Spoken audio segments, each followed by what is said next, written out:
Facebook is under fire again this morning for how it handled evidence of Russian election interference on its site. Scathing New York Times report based on interviews with more than 50 people shines a harsh light on Facebook's two top executives. It says CEO Mark Zuckerberg and COO Sheryl Sandberg ignored warning signs and then sought to conceal them from public view. The Times reports security experts at Facebook flagged attempts by Russian hackers to probe accounts as early as spring 2016. That's months before Zuckerberg downplayed the effect of Russian propaganda on the 2016 election.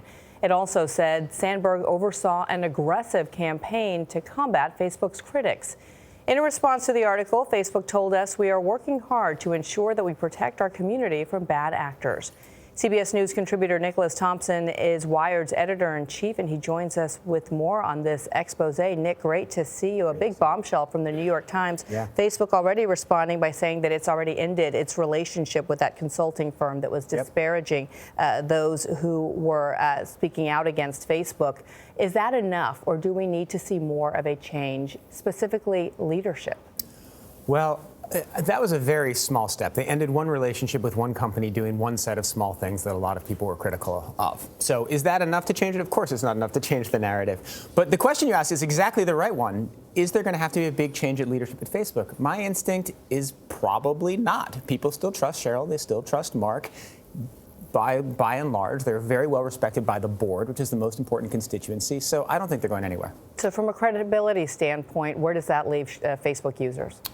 Facebook has a big credibility problem. They've had a growing credibility problem over the last 2 years. This story definitely does not help.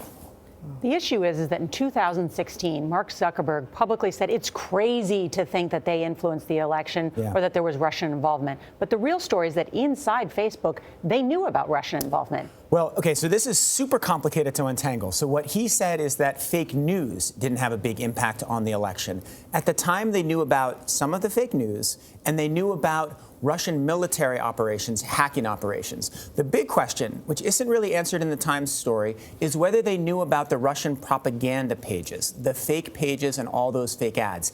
If they knew about them then, which isn't what the Times says, then it would say that they've been lying massively. The other question I don't think is answered is related to Cambridge Analytica and the back door, right, that Facebook allowed many of these, whether it was Russians or other advertising companies, access to personal security information. Yeah. So that is a huge question, and there's no question. Well, Facebook didn't do it on purpose. Remember, Cambridge Analytica was a big disaster for the company. The question is whether Facebook knew about the problem and should have done more previously.